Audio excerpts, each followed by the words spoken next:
Hello, everyone, and welcome to Simply Technical. Back again here, Keaton and I.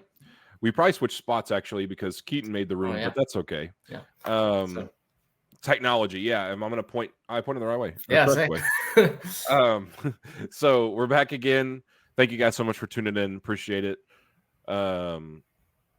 So we kind of wanted to talk about something that came up. I guess it was on Twitter. Is that where you saw it, Keaton? Yes, Was the super. huge Yeah, go ahead. scientific news of potentially some of the biggest news in the last 50 years, if it's true, and that's the supposed discovery of the room temperature superconductor.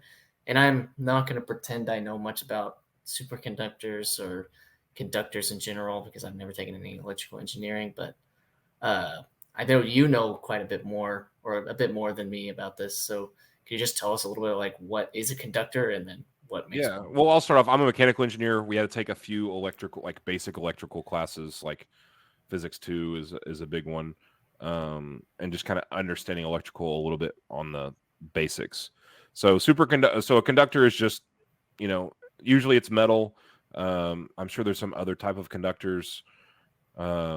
Most things can just be conductive. Like, I mean, you can use wood as a conductor, but it's not very good. It really sucks. Yeah, and so like electricity will flow through, that, it won't be very good. Then there's, more day-to-day conductors. So the main one being aluminum and copper. So they used to use aluminum quite a bit in houses, like 50s and 40s, and I'm sure some other materials as well. But then we transitioned to copper. Copper, I think, became more readily available, and copper is a lot heavier, or at least more dense. I guess that's both hand in hand, heavier and dense than aluminum, but you get less losses. So losses meaning, well, I can run 100 feet and I put, 100 volts on this end. At the other end, I'm going to get 99. Those are just made up numbers, but so I get 99. Well, if I use aluminum and it's 100 feet, 100 feet, I put 100 volts on it. Well, I'm going to get 98, or 95. Mm-hmm. So there's losses over certain amounts of length. And as far as superconductors from, research that I think you found, but they don't have any losses. So I was thinking, my assumption before you mentioned it was there's very little loss to zero loss, but, so close to zero that we just ignore it. Yeah. And I guess at its critical temperature would be when it's needs the zero losses. Yeah. And so the issue with superconductors in real life is that they heat up really fast and they have a low melting point. So like gold is considered a superconductor, and it works really well, but obviously gold, one, is very, very expensive. And then two, it heats up, it has a low melting point. So if you get too much current running through it, it will melt. And then, hey, guess what? Now you don't have any conductor because it melted away, or, the circuit's not complete. Mm-hmm. So the problem with today's superconductors, or I guess, up to now, superconductors have been, they get too hot, they melt, or they have or they might have losses that are not at their correct temperature. And so you have to usually cool them, and it can be very expensive to cool things, and in a lot of cases impractical to cool things. But I think platinum is another superconductor. A lot of these precious metals that we consider, and so I think it's platinum. They use platinum in a lot of electronics that are very expensive and need a superconductor. Yeah. So I guess we could kind of expand on how extremely world changing it would be if there was a room temperature superconductor. Like, do you know some of the things that superconductors are currently used for? I have a list here that I could also bring up. So I did see that nuclear fusion reactors, they require or they use superconductors, and I guess that would, if a room temperature superconductor existed, then that would bring the cost of nuclear energy down. There's things like in the healthcare field, like MRIs use superconductors, that magnetic field repulsion that superconductors also do, I guess, is the basis of MRIs, is from my tiny amount of understanding. Well, that would make sense, because like another thing that you'd mentioned offline is that they don't produce any type of magnetic field. So when a wire has current running through it, it creates a magnetic field.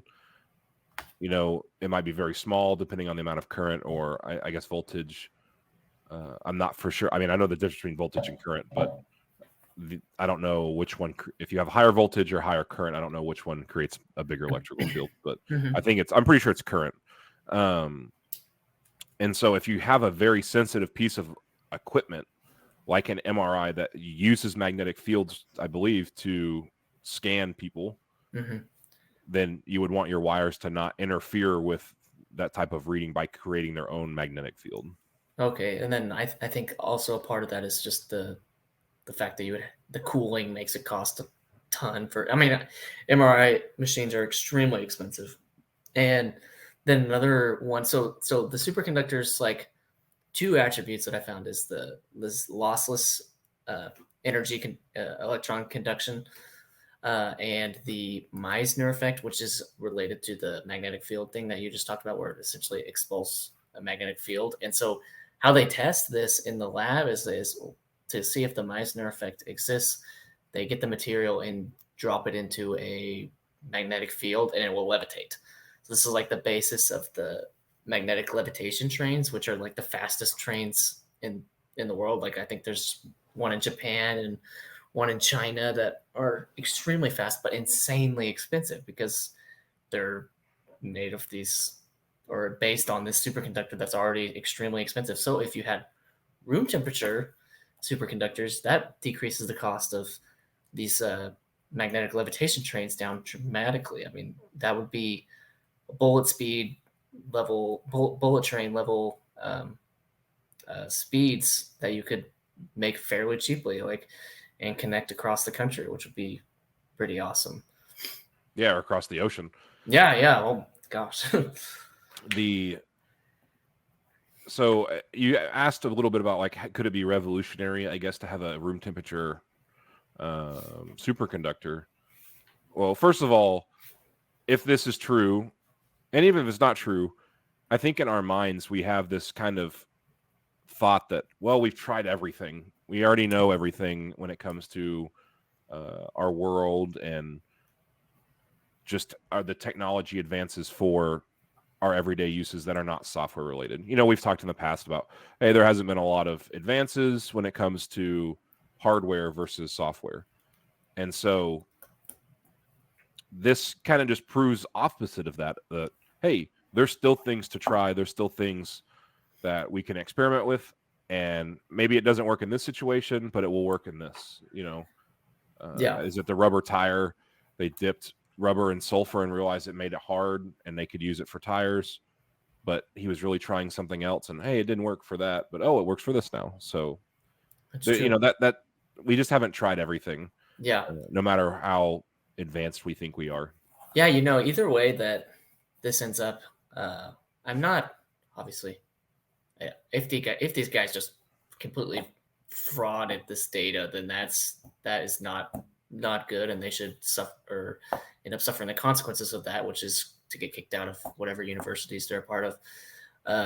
But if they actually just had crappy data that they interpreted a little bit wrong, I don't think they should get that in trouble, because I think this is kind of excited a whole generation of people to look into this thing that I didn't know anything about, and I read a little bit about now. And I'm sure there's other people who have far more interest in it than me that read a ton about it and were like, well, shoot, if this is something that I could do one day, then why don't I do this work? This could completely change everything. I mean, I guess everything uses conductor. Almost everything that we take for granted today is using some kind of conductor. So a superconductor, I mean, computing cost goes way down, and computers become way more powerful. Quantum Way computing faster. is very much based on superconductors and very limited by the fact that the room temperature ones don't exist.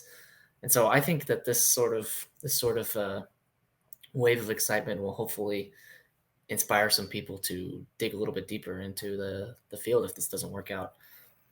Yeah, I mean, we have issues with aluminum and copper overheating as well. They're just melting point is a lot lower. Yeah. So like we have in our, you mentioned computers. We use precious metals in high traffic areas, you would say, of high traffic data, and we've kind of maximized. I mean, there's still improvements, but if you kind of look at the evolution of graphics cards over the years and computing power, our advances percentage is coming down some. Oh, it is. Okay, well we improved this, but it's only it's a 25% gain. Okay, well we did this, and now it's now it's a 12% or 10%. So like we're starting to dwindle some. I mean, we're maxing out what we can do, with the physics of copper and aluminum. Now, granted, you can get precious metals in your hardware, and obviously it'll be a lot more expensive. But Yeah. And for our day-to-day stuff, we don't really need. Yeah, we're not needing supercomputers every day. No, I mean, it's we have so much computing power now that we don't use. It's wasteful. Yeah. But I mean, PCs get hot. I mean, if you run current through gold, it'll still heat up and probably melt. I don't know what voltage you need to put or current you need to put through it to melt it, but like that's why gold's not used very much. And it is interesting that our precious metals, they have a lot of different uses. I mean, back in the day, what we use them for? We use gold for coins and money exchange and to back our dollar. And then it's expensive, it becomes more expensive, more precious. And then we start to use it more in technology, and hey, now it's even more expensive. The demand is higher.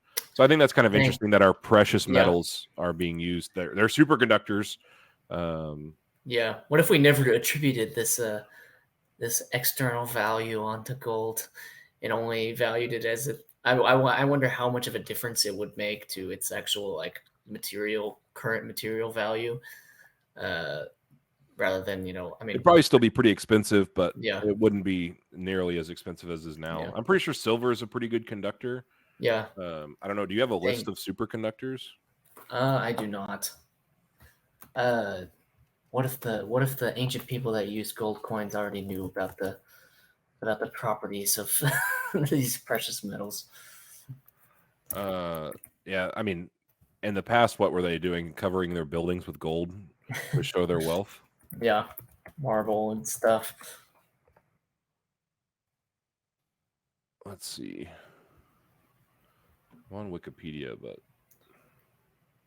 mercury superconductor at extremely low temperature. Lead, yeah, because isn't mercury? Mercury is at room temperature. It's liquid. I'm pretty sure. Yeah, that's true. Yeah, it's a big list. It's like, which is pretty interesting that there's so many. Yeah. There's just not an effective way to cool them. I mean, I can't imagine having a superconductor wire with some type of cooling fan on top of it. That would be not super good. Okay, well, if we say this is real, or I guess what is the material made out of? The new it's like a mix of lead and let's see, I have it pulled up. The material is called LK99. It's a mixture of several powdered compounds that contain lead, oxygen, sulfur, and phosphorus. You heat that all up to extremely high temperatures, and then it forms a dark gray solid. And they did these. They actually have a video in the paper where it's levitating in the magnetic field, which is kind of the entire basis of this is a superconductor. And I think that's what started the whole hype. And they quickly published this. I mean, that's one of the big complaints about this is these guys publish this paper super fast. They published 2 papers. So I guess if you're not familiar with the scientific field, like the big deal is you publish papers, you get credit for it. A lot of people it's a highly competitive field, and a lot of people are competing to publish things first. If you discover something revolutionary such as this, I guess these guys thought, okay, we don't need to do these double checks. Let's just get it out there so we get credit, because this is essentially a guaranteed Nobel Prize if it's replicates, if it's true. But the other way they knew this is because they published 2 simultaneous papers. One paper has 6 authors, and one paper has 3 authors. The reason for this, number one, I don't know what the differences are between the 2 papers, but they have overlap of three authors on the three author paper are also on the other 6-author paper. So the 3 authors is done because the Nobel Prize will only split between 3 people. So they obviously knew and published a separate paper so that they would be the ones awarded the Nobel Prize if it was replicated. But it I guess the exciting part is everyone's trying to replicate this because it is such a simple thing. It's only seems to be made of fairly common chemicals, and then heat them up and mix them up, and then cool it down and test it out. So I think we'll know within a couple weeks whether or not this is real. Yeah. So my thought is like, okay, well, how does this affect everything? And we talked a little offline about it, but I mean, no losses in your wires would be amazing. I mean, the amount of electricity that flows through our power lines, you don't have to worry about spacing as much because, like you said, there's no magnetic field due to the certain effect. So, like, if you look at the top of a pole, they separate these wires quite a bit, and the wires need to be separated because of this magnetic field, and the magnetic field is pretty decent size because of the amount of current and voltage that are going through them. So this magnetic field is decently sized, and so you have to separate them so that the magnetic field doesn't interfere with the other one's current, because you can magnetic field, like I said, wires with current going through them create create magnetic fields.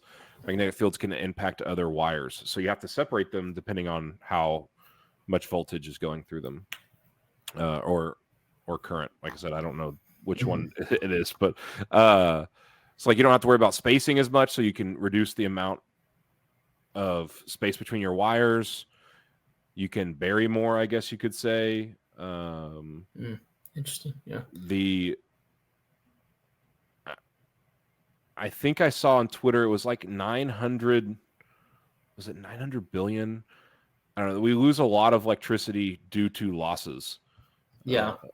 Every day. Oh, I think I sent that to you. I don't remember. It was either in dollars or it was in the amount of electricity that's wasted. Yeah. And it was like astronomical.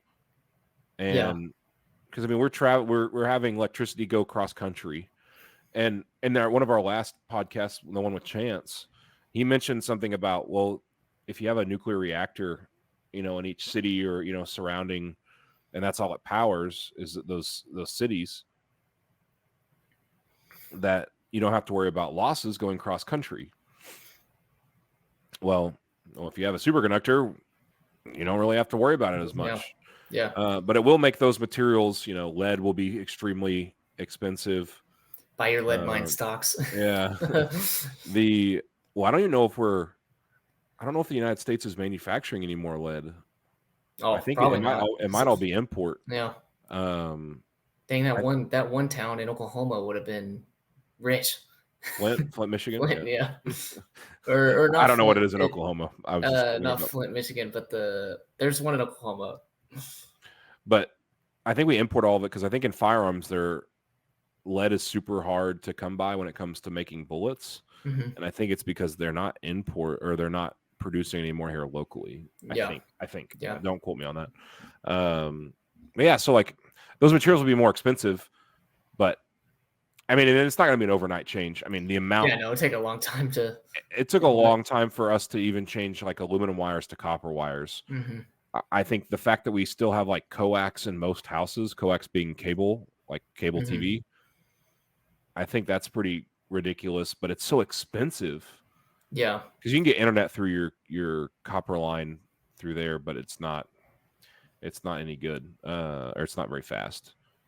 But I guess the big thing is, maybe those transitions took a long time, but would this could be such a jump that it's like everyone has to get it. It's almost like maybe it's like the first iPhone, where they went from 0 to 1, where no one had it, and then all of a sudden within 5 years everyone has it. Yeah, it could be a similar process. Yeah. I'm excited for like medical stuff. One thing that I think that people don't do enough of is get those kind of MRI scans or CAT scans. I'm not Yeah. sure the other machines, but like I think that should be part of like your physical, like every year, Yeah. or maybe not every year, but if you got like, okay, you get a physical every year, and every 5 years we do an MRI scan, and oh, you're at 55 or 50 and older. Okay, guess what? We're gonna do one every 3 years. Kind of speed it up. Yeah. The only reason, I mean, number one, they're super expensive because the healthcare stuff is, but you can't really get very many CT scans, which you get some radiation every time you do it. So I think you're limited on how many CT scans you get.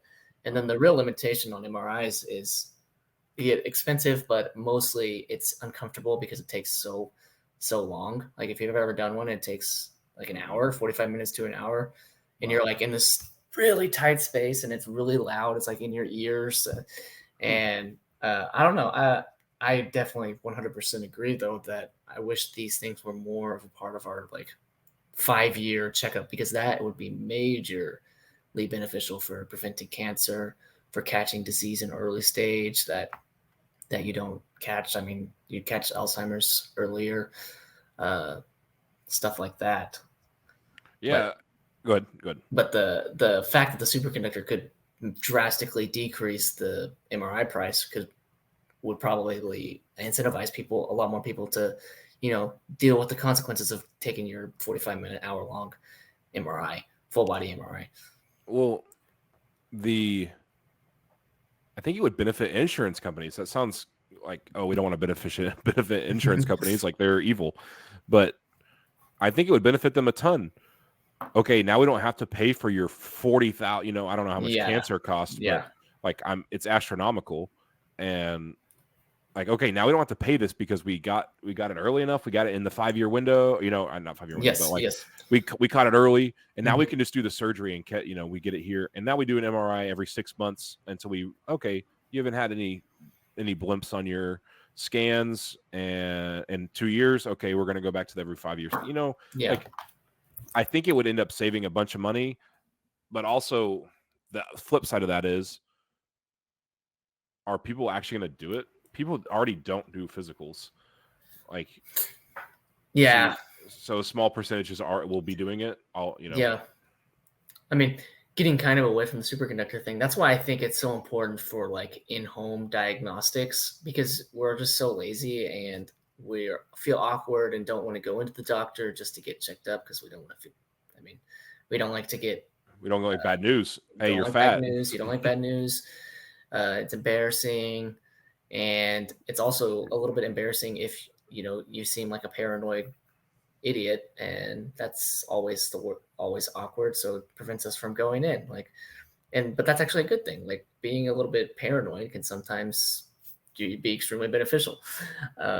But I think that prevents us. That's why I think there's the at-home diagnostics is really what will change, move the needle on that, because there is no shame. It doesn't matter if you're paranoid, because it's just for you. And then when you actually see something real on there, that's when you can go to the doctor, instead of like, oh, I have palpitations, and you go to the doctor, and of course you have none when you're there, and so it's kind of like, okay, well, palpitations are fine, everyone gets them, but what if they're not fine? What if you actually have a pretty severe arrhythmia, but just doesn't get caught in the doctor? So then you look like a paranoid person, and you don't want to go in, and all of a sudden, you're drop dead from sudden cardiac arrest or something crazy. So that's why I'm really excited about the at-home diagnostics revolution that's going on. Speaking of sudden cardiac arrest, LeBron James' son had sudden cardiac arrest at basketball practice. I saw that. It was wild COVID news. I don't actually know. Potentially. That's what people, I'm sure, will say. I mean, it's not an unrealistic thing, because it's, especially in younger men, it's not, I mean, it's uncommon, but it's not like non-existent. Yeah, that's a little off subject, but I saw that in the news, and it's pretty scary. Okay, so what's your kind of final thoughts on superconductors? Real or not? Or I guess real or not, and then we'll go into I don't how beneficial you think it'll be. I don't think it's real, because just also to catch up on the drama, I probably should have mentioned this at the beginning, because it is quite a dramatic thing. Like, this has been such a such a big storm in the scientific field. All these experts are like coming out and saying this doesn't seem legit. And not only that, but it seems like one of the scientists on this went rogue and like published it without all the other people's permission. He got kicked out of his university several months ago. He's got kicked out of his company several months ago. So he seems like sort of a mad scientist, but he's going around to seminars and like showing this off like it's real. And he is 100% all in. And the other scientists that are on it say it's legit. It's just they're upset because it wasn't ready for publication yet. But they say it's legit. So it's like, who's going to win this? And right now you have tons and tons of people testing it out to figure out, okay, is this going to be real or not? And so I think we know within 2 weeks. But that's my final thoughts are hopefully it's real. Don't think it is real. But what about you? Okay, well, how if it's not real, what do you think the detriments are? Oh, I don't know. I don't think it's that big of a deal. I mean, as a scientist myself, I think scientists are really dramatic when it comes to like these sort of hyped up things. Like, no, it's not good to hype up your work, especially when it's not warranted. But I'm sorry, it's not like destroying trust in science right now. It's not like people are gonna, because we don't have it. It's not like people have it tangibly in their hands and use it every day and then find out, oh, it's not real. Okay, well, I don't trust them anymore. No, it's just like, holy crap, what if this was real? And so I think it actually boosts people's interest in science rather than tears it apart. So that's my sort of unconventional opinion on that. Okay, and then what if it's Israel? What if it is real? Holy Is it crap. like a 10 out of 10? You know, this is the next great. This is like the best thing since sliced bread. Maybe the biggest invention discovery in the last 50 years. I mean, what could actually be bigger, I guess, is like maybe the theories Robotics. of relativity, or I mean, the AI stuff right now is huge. So I don't know. I mean, if this is real, when you pair it with the AI in the last few years, like we could go from our first podcast or our first starting of the podcast where I talked about how the world hasn't changed a lot and the physical world hasn't changed a lot. We could be going, and that the scientific progress has kind of stalled a bit. We could go from that to being the most revolutionary decade in history, potentially. Okay, do I think it's real or not? I'm gonna go with I think it's real, and I think it's just a bunch of people butting heads that make it not real. Now, I think it is real. I think there's like a 60% chance that it's real. I mean, it's one of those things of if it's not real, it doesn't really surprise me. Okay, somebody lied or somebody falsified something. Yeah. Okay, whatever. But I believe that it could be real. I mean, it's believable. I don't think that. I think it could be big, and like I said, it. Hopefully, it is real. I mean, we need it. The way that the grid is now with our electrical system, no losses would be fantastic. Yeah. And I think it would impact people's bills a lot more than they realize. Like, hey, we put in the superconductor to everyone's house, and now we don't have to charge as much for electricity because we're not losing as much. Now, you could argue that, well, these companies they when they know they can charge a certain amount, that they're going to keep charging that whether they save money or not. That's a very real possibility, but I think new companies just pop up and offer the way cheaper, more powerful version. More competition, yeah. So I think it is real. Like I said, I wouldn't be surprised if it's not, but I would like it to be real, and I think that would be a fantastic discovery. I guess you said invention and then you said discovery. I guess it's not really an invention. It's kind of both, I guess. Yeah. I don't know. It's both, I guess. Discovery / invention, because it's actually, discoveries like the theory of relativity or the structure of DNA are really discoveries that later on get applied into practical use cases. Like, okay, we can edit genes because we know the structure. We know we can read the genome. So, but this is like okay, this is a discovery that this material, but they also invented said material, so it's patentable, and they can start putting this and building conductors, superconductors, like fair. I don't know how quickly. I won't say I don't know how quickly, but much faster than like a theory would go from theory to practical application. So it's like kind of both. Okay. If it's not real, I don't think it really affects anything. I mean, No, no. I think some people will be like inspired and excited, and maybe the field speeds up because they saw, oh my gosh, like all these if other it's not scientists now see exciting. this. Like, if we actually did this we could be, you know, the new Einsteins. Yeah, we'll be remembered and have a bunch of money. Yeah. If you could patent it, I guess. Yeah. I mean, Yeah. I think this is one of those few rare scientific things that, yeah, the people who did it would end up getting a massive payday. Whereas Einstein, never saw the benefits of relativity, even though it affects so many things that we take for granted today. Uh, but that's just the name of the game. Yeah, it's just the time and place. Yeah. And if it is real, I will say we won't see an immediate impact, but I think one, electronics will become less expensive, will be more Mm-hmm. inexpensive because there'll be a better way to do it. And so, okay, well, all these electronics are old, so we're not going to pay top dollar kind of thing. So I think electronics in general will True. become cheaper, bottom tier, using copper, and you probably don't even want to use superconductors and everything. So, Yeah. so that I think would be a benefit.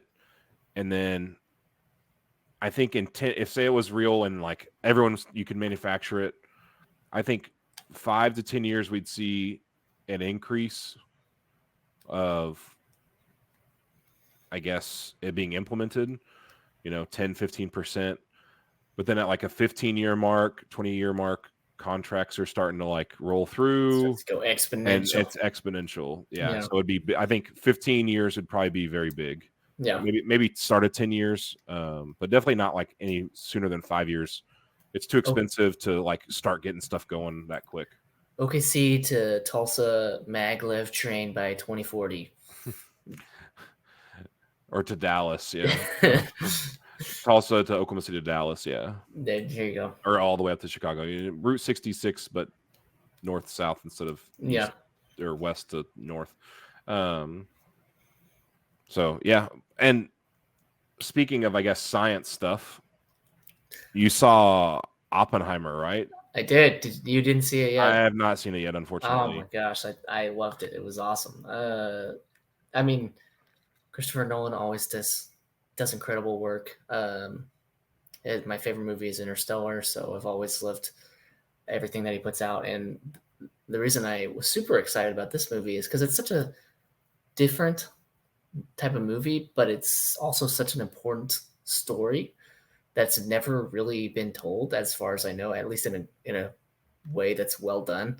Mhm. And I mean, that's a story of the building of the atomic bomb. Like you can moralize it whatever way you want, but the fact of the matter is, just stepping aside, that the Manhattan Project is probably the craziest undertaking that humans have ever done, where you just brought in the smartest people in history and you managed to somehow get them all in one space to work on this one project to end this huge war in an incredibly short amount of time.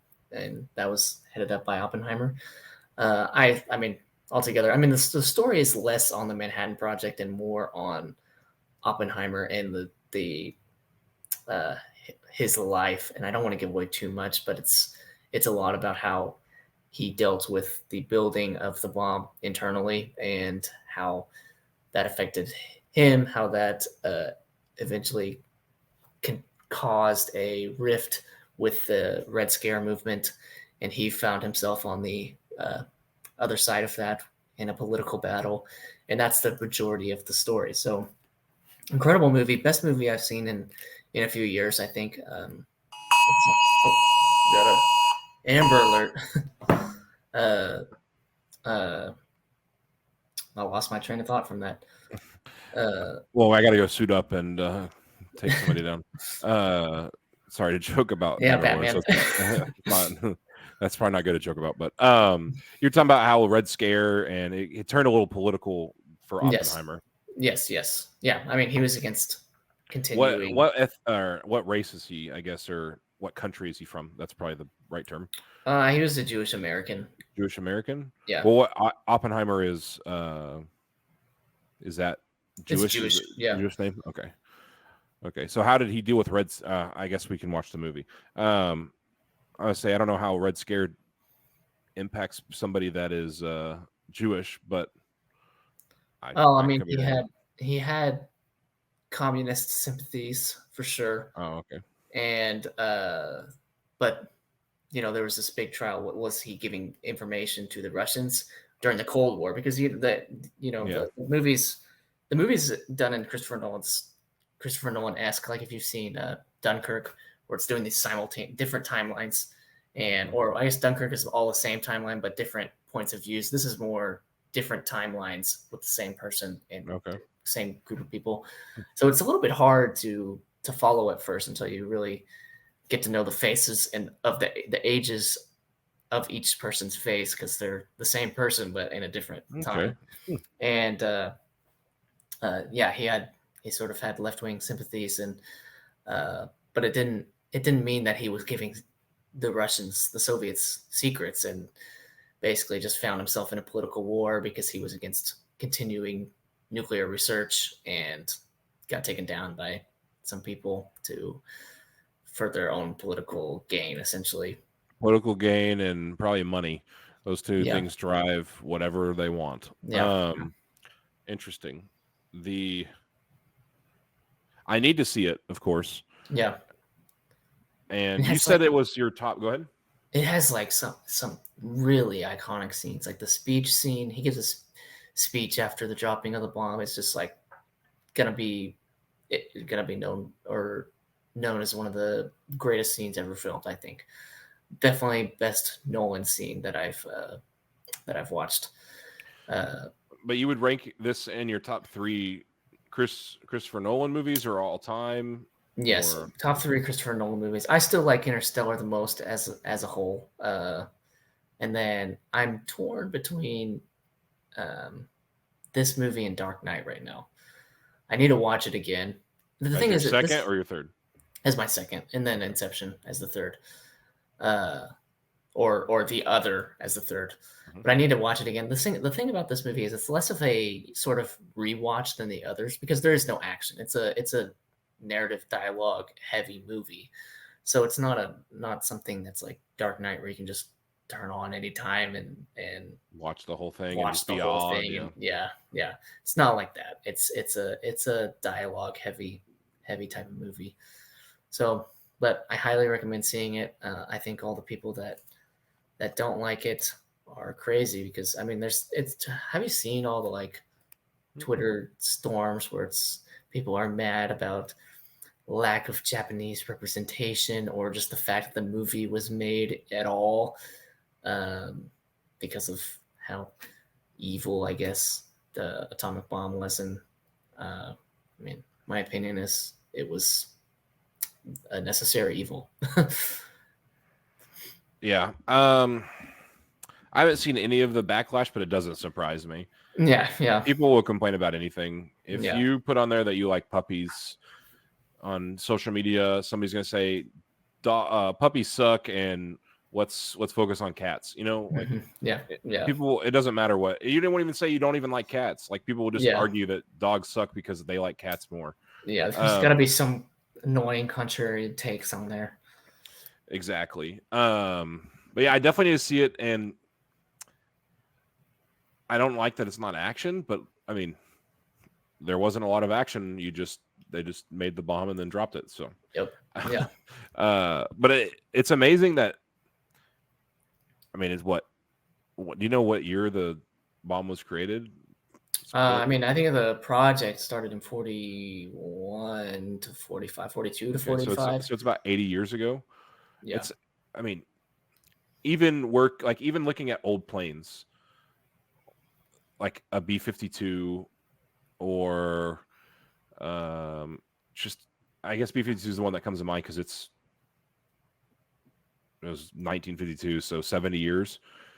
It's amazing the lack of technology, but the sheer willpower and math behind creating these technological advances. I mean, Mm-hmm. B-52, giant bomber, giant airplane, has 8 engines, and they're still using it today, 70 years later, and they're doing mods to it. They're like, hey, we're trying to use it for another 50 years, or whatever, 30 Yeah. years.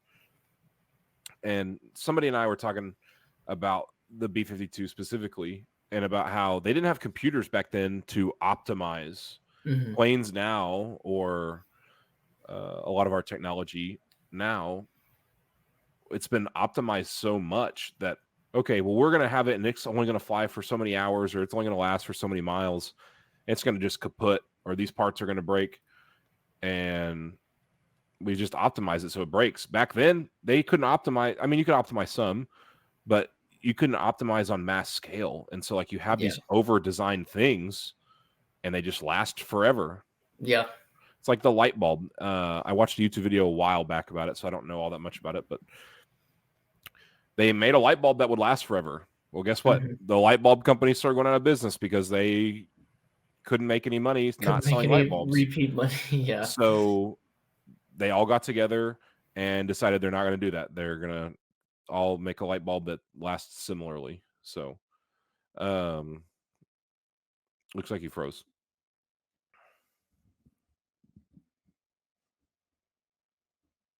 Shoot. There you I'm go. back. I hear you Okay. back. So like they made a light bulb that lasts forever. Well, they get together and say, no, we're not going to do that anymore. And like car manufacturers are that way too. Airplanes are that way. You want to maximize and optimize your entire aircraft. So we don't do these cool technological advances like that, or things that last forever, because we optimize so much. Yeah. But looking back at 80 years ago when they did this kind of stuff, I think it's very impressive to be able to make a nuke without a computer. Yeah. Yeah. Uh, That is really crazy. so as far as movies go, just kind of transitioning to that, have you heard much about like I see a bunch of stuff. Sound of Freedom is like going crazy on social media. They're advertising a ton. Like, you can get free tickets to go watch this. Do you think right-wing people are trying to push it because Disney tried to cancel it? That's the rumor, that they try to cancel it. I don't know. I haven't seen it, and I've heard it's actually like a good watch. I've heard Just it's like tough to really watch. heavy. Yeah. Yeah, like a Uh, Joker movie, like Joker yeah. was. Yeah. I don't know. I kind of think that I mean, I haven't seen it, so I don't really know. I can't speak to that, but it seems very politicized, not because of the movie itself, but it almost seems like the political side of it turned into an advertising wing of it. So if you can get people fired up on the politics, it's a greater way to get the name of it out there. And they'll love it whether they liked it or not. They will Yeah, love it that's because true. That's it's on true. their political side. I just Yeah. see like all these people saying, oh, Disney owned the rights to this movie. They filmed it and then they weren't going to release it. And then this other company came in and bought it and released it. And so they're like, screw Disney. No. We hate Disney. They're left wing. And so I don't know. That's just what I had seen. I don't know Yeah, how I mean, true that is. I don't know how true that is. I'm a little bit skeptical because I don't know. I can't imagine Disney filming a movie about that. Like it's like a Maybe they lighthearted just own the rights. I don't company. know. Yeah, yeah. But I don't know. It seems like I got a lot of advertisements. Like it'd be like, oh, our movie theater at Sound of Freedom went out, and all the other theaters next door were fine. And it's like, that could be conspiracy, but also like I don't think it is. I think it just so happened to be. Yeah, it just so happened to be. And then that's happened in Yukon, actually. Um, in Yukon, somebody was complaining that the movie went out, Mhm. and Well, they were like, the movie theater's trying to cancel this movie. All of them, the AC went out and the film, never started showing. And then the people are on there like, we just had a malfunction. Like, sorry, Yeah. like, we'll give you your tickets. You can come see it this other time. Like, Yeah. I it's don't not think that big a deal. yeah, I don't think Yukon, Oklahoma is a part of this Yeah. conspiracy. Yeah. That's Yeah. what I'm saying. It's like I was kind of getting into this. Oh, that does seem like a real conspiracy. And then I just also happened to see like a week or so later it was like people were posting like Oppenheimer glitches in their movie. Like one person's theater had like a pink tent, and another person's just like they thought it was running, but it didn't start for 45 minutes. And I was just like, okay, this stuff happens, like, and it's just a part of movie theater life, I Yeah. guess. Well, because it got political side, Yeah, politicized. politicized that people want to share, and it can fire people up more because they think Yeah, people are against them and they have to prove them yeah, wrong. yeah. So I don't know. I don't think there's any of that stuff really going on. If the elites really cared that much, they never would have sold the rights. They never would have filmed it. They never would have allowed advertisement on it. So, Yeah. I mean, I just saw on the news the other day that the White House was pressuring Facebook in to censor certain things, even though they claim they didn't. So, so if they really wanted to do it, they would do it. Yeah. Barbie's kind of come out too, like. Same situation a little bit. I don't think do they politicize it? I guess No, feminism, people maybe. have though. People have for that reason. Yeah. Okay. Feminism. Well, I haven't seen it. I heard some things of like, don't let your girlfriend go see it. I don't know. I don't know about that, but feminism, I guess. If she goes and sees it, she's gonna leave you. Okay. Well, if she leaves me over a movie, then that's it really probably wasn't very dumb. solid, anyways. Dude, on this Barbie Oppenheimer note, like I thought I'd never seen the movie theater so alive since and the last time I saw it that exciting was Dark Knight Rises midnight premiere. And I didn't even go at the midnight showing for Oppenheimer. I went the Friday, so the day after. And like everyone was dressed up for Barbie. Like there's girl I did not expect that whatsoever. And I just thought, I mean, first off, I thought it was weird. But then second thought, I like looked at it and I was like, actually, this is kind of cool. Like this feels like I'm transported back in time. And it seemed like the movie theaters were dying, but then this sort of weekend kind of revived it. So I really hope that we get more of that. Yeah. I think did you go to a premiere for Star Wars or like I did. And Star Wars was big. I mean, what was the first new one? I don't remember. It wasn't Skywalker or whatever, was it? It was Rogue One? Not Rogue One. It was before Rogue One. It was something right. I don't know. But that was pretty exciting. That was a pretty exciting premiere to go to. Another exciting premiere to go to was Endgame, which was also a big deal. But I don't know. It just was a little bit different because I guess the crowd was different. Like the Marvel and Star Wars crowd is very nerdy dudes. It's like all of us nerdy dudes going to watch Marvel and Star Wars. But then you go to Barbie and it's just like all these girls, like, and it was weird. And then you also had the Oppenheimer nerdy dudes again. It's like a clash of two different personalities. And I don't think I've ever been a part of a movie premiere that was two different movies at the same time. This says Force Awakens. Force Awakens, yeah. I remember seeing one of them because it was like Christmas break when one of them got released. I don't know if it was Force Awakens or I think they all did, maybe. Actually, but I remember going there, and it was. I remember seeing some people dressed up, but I also didn't go premiere night and it was also Yukon. So like the 7 people that are going to go watch the premiere of it and Yukon, 6 of them were dressed up probably. But I like that there's this movie phenomenon going on because I can't remember the last time I was excited for a movie like Endgame. No. I think I was excited for some of the Star Wars. I don't even remember what year did Endgame come out. Do you remember? Endgame came out in 2019, 2018. Okay.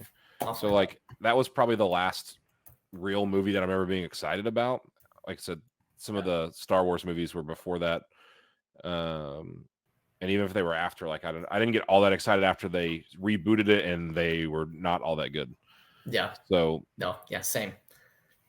so I wish it would continue, but it seems like we're going to run into some issues with some movies. Yes. There's like a writer's strike, and we might have Yeah. mentioned it before in another podcast, but like there's a writer's strike that's still going on. Yeah. Yeah. No, I think it will go on for a while. It's like, so I guess 2023. I remember. So movies have sucked in the last few years. You kind of just touched on that. Like movies have kind of sucked. Marvel's been a huge letdown. Every movie they release is terrible now. But 2023 had all this promise. I mean, you had the Barbie and Oppenheimer thing. Luckily, those got released. Also, I guess Mission Impossible was The pretty 12th good. one or whatever, yeah. Yeah, whatever, 500. That was pretty good, apparently. And then there was other movies like Dune 2 is supposed to be released this year. I was actually very excited about that. Oppenheimer and Dune 2 have been pumped about for the last year. And now this writer's strike seems to be pushing back almost all of the movies that were scheduled to be released post fall 2023. And I don't know. What do you think? I don't know who to side with in this writer's strike, but this seems like it sucks. I mean, I don't know when the last time they went on one, so I can't give 100%. Like if they went on like 3 years ago, okay, guys, Yeah. relax. Like we don't all get a 50% raise every 3 years. Like, Yeah. I mean, I guess props to you for getting one, but I would say I lean more on the writer's side slightly. Hmm. I mean, we don't have to have movies, but it's nice to have movies, nice to have this entertainment. But you don't get a raise when you've sucked. Like, Yeah.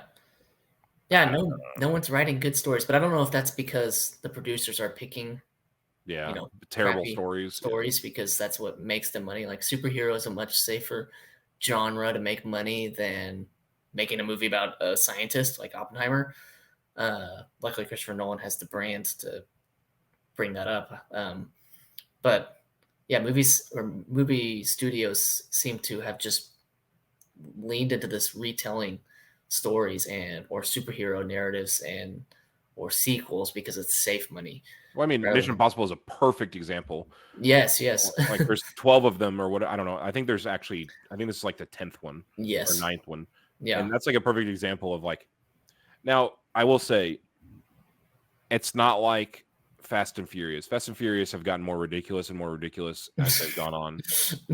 I've seen most of the Mission Impossibles, if not all the like first 6 or 7, I guess. Yeah.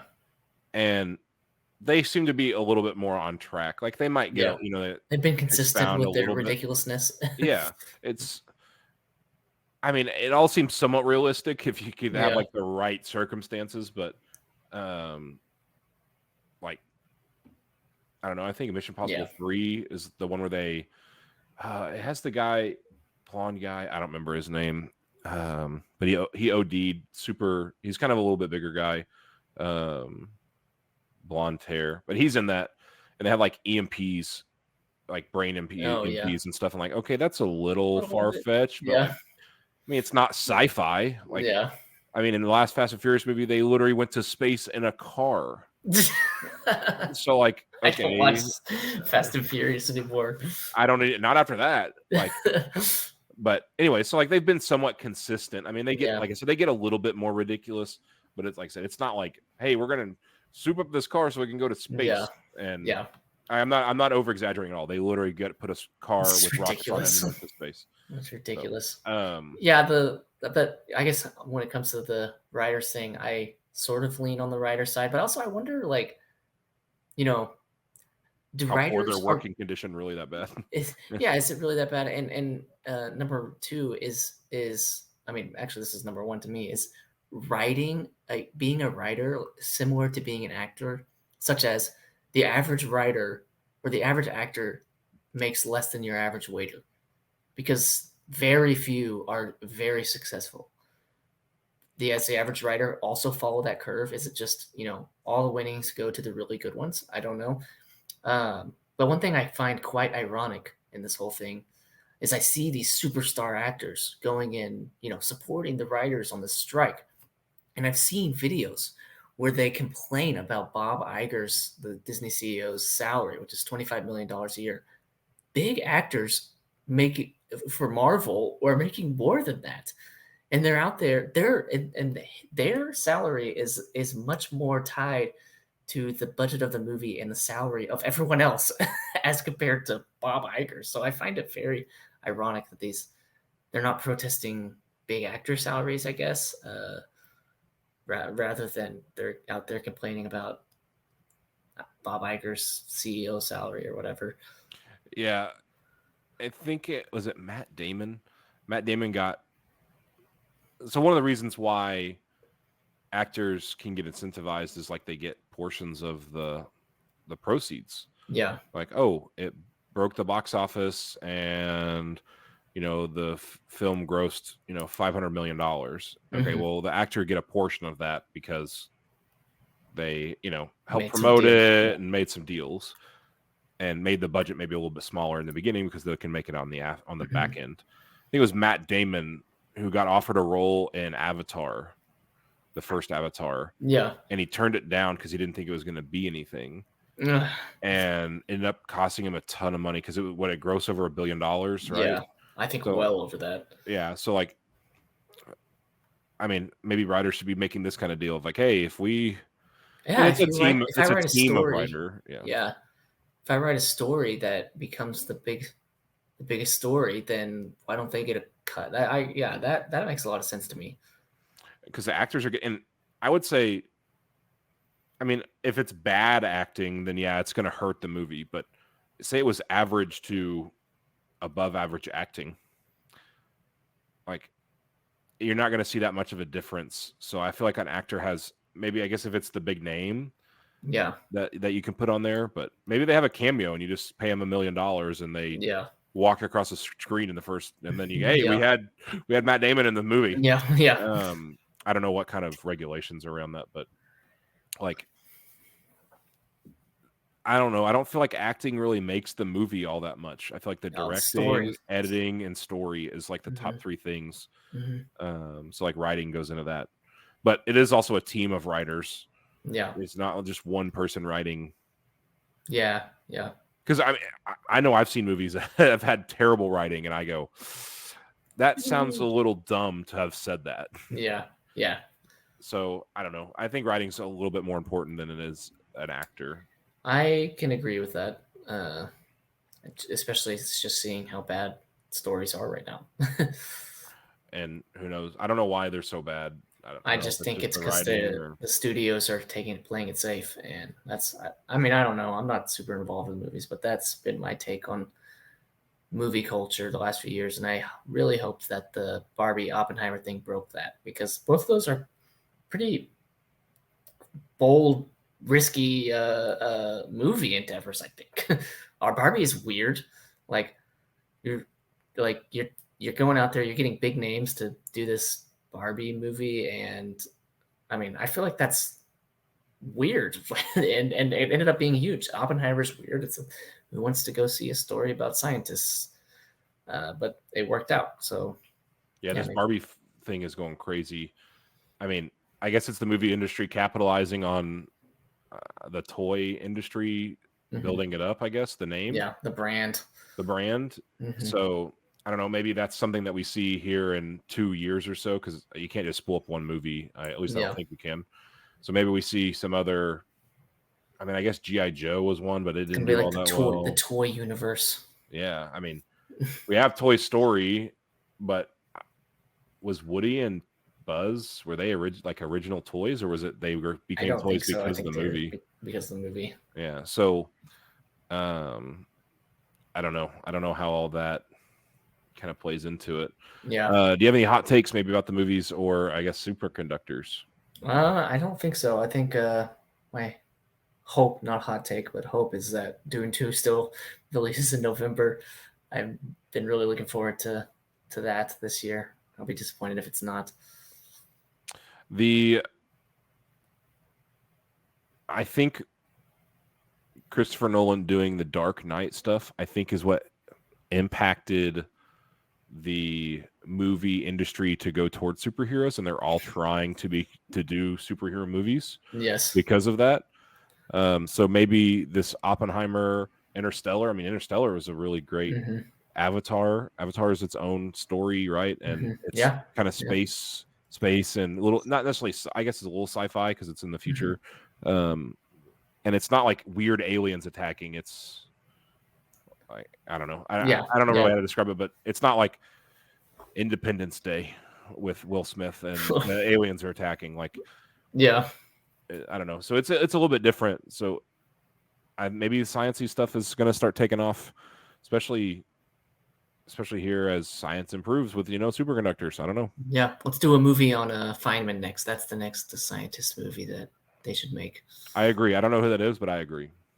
He was also involved in the Manhattan Project in a much smaller role. Okay. So, anyways, this has been Sleeping Tactical. Thank you guys so much for watching, and we'll catch you next time. See ya.